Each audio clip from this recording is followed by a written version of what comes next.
The terror in her eyes was absolute.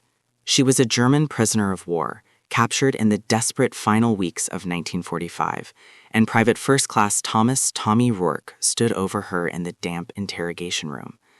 He was supposed to be hardened, focused on winning the war, but when he approached her, his hands moving toward the collar of her worn gray dress, the young woman flinched violently, tears spilling onto her cheeks, whispering two heart-wrenching words, "Please, don't hurt me." Tommy was carrying more than just a rifle that day. He was carrying the weight of 4 years of brutality, and what he did next, tearing her dress open to reveal a shocking secret, was not an act of cruelty, but a desperate, life-altering choice that saved her life and changed his forever. This is the untold story of a small act of mercy that defied the hatred of a world at war, and the heavy price of humanity paid in a desolate French village. The village of St. Malo was a shattered ghost in the winter of 1945. Tommy Rourke and his squad had been sifting through the rubble, rounding up the last pockets of German resistance. He was tired, bone-weary, and haunted by the faces of friends he'd buried. His compassion was a currency long spent. That afternoon, they found her huddled in a bombed-out cellar, a young woman, maybe 20, wearing a repurposed German auxiliary uniform. Her name was Liesel. She was pale, shaking, and clearly terrified, her eyes darting like a trapped bird. Tommy brought her back to the makeshift command post, a freezing stone house. The major was busy, so Tommy was tasked with the preliminary search. He led Liesel into a small, dusty room. The silence was thick, broken only by the drip of melting ice outside the window. He needed to check her for concealed weapons or vital intelligence, a necessary, dehumanizing formality of war. She stood stiffly, clutching the neck of her dress. He pointed to the fasteners, expecting her to comply. She didn't move. Her lower lip began to tremble. "Please," she whispered, her voice barely audible, echoing the panic of every civilian caught in the conflict. "Please, don't hurt me." He had seen fear plenty of times, but the genuine, pleading terror in her voice pierced through the calluses he'd built on his soul. Tommy's gut twisted. He had a sister back home, not much older than Liesel. He tried to speak softly, slowly, in broken German. "No one will hurt you. Just let me see. It's regulation." But the moment he moved his hand toward her shoulder, she recoiled, throwing her hands up to protect her face. It was the movement, the pure, instinctive defense against a blow, that stopped him cold. He realized the fear wasn't about the uniform search. It was something far deeper, something personal and horrific. Time was ticking. The major would be back soon, and then the inspection would be rougher, less careful. Tommy made a split-second decision that felt entirely wrong, but utterly necessary. He reached out, not gently, but with a swift, sudden movement, and tore the thin gray fabric of her dress right down the front, from her collarbone to her waist. Liesel let out a choked cry, stumbling back against the cold stone wall, raising her arm in a futile attempt to cover herself.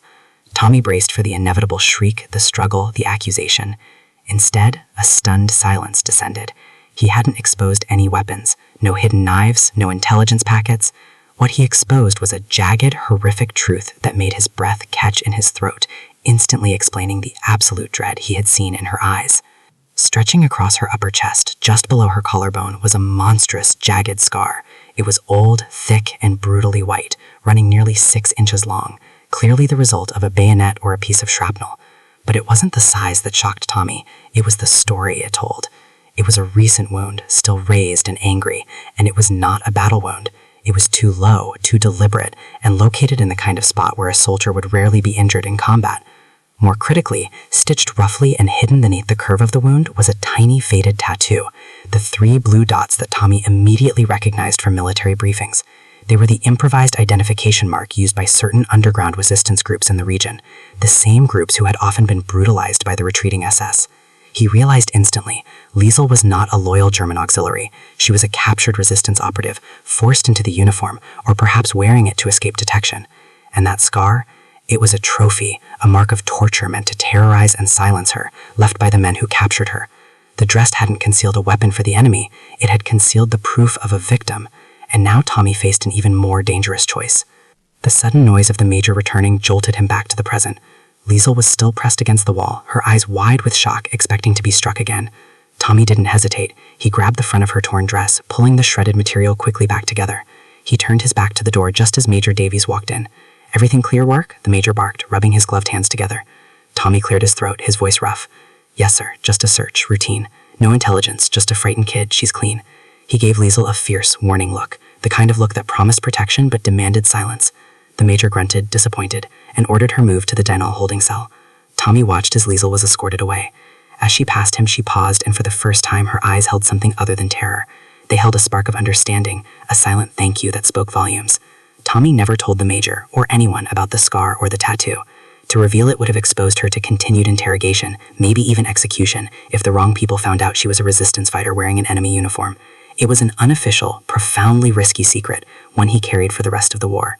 He had started the day a soldier focused on his duty, but by tearing her dress, he had chosen the agonizing, beautiful burden of being human, and that single act of reckless kindness would be the memory he clung to, long after the sound of the guns faded. I saw Liesel one last time 2 weeks later. She had been released to local authorities after background checks. I was standing guard duty outside a military depot when she passed by in a convoy of displaced persons heading south. Her torn dress had been replaced with a patched civilian coat. She spotted me, standing rigid at attention. She didn't wave or speak. She couldn't under the circumstances. Instead, she performed the smallest, most poignant gesture. She placed her hand delicately over her collarbone, right where the scar lay hidden beneath the fabric, and gave him a single, almost imperceptible nod. It was a silent acknowledgement of their shared terrible secret, a testament to a moment when the lines of war blurred, and a German prisoner and an American soldier found a fleeting piece of common ground in a ruined world. Tommy never spoke her name or her story again until decades later, when his own granddaughter asked him why he always insisted on sewing up his torn uniforms perfectly. He never found out what happened to Liesel, but he knew this: the day he tore her dress, he saved a life, and in doing so, he rescued a small, precious part of his own humanity from the relentless darkness of war. And sometimes the greatest acts of courage are not performed with a weapon, but with a shocking choice that defies the rules and reaffirms what it means to be kind.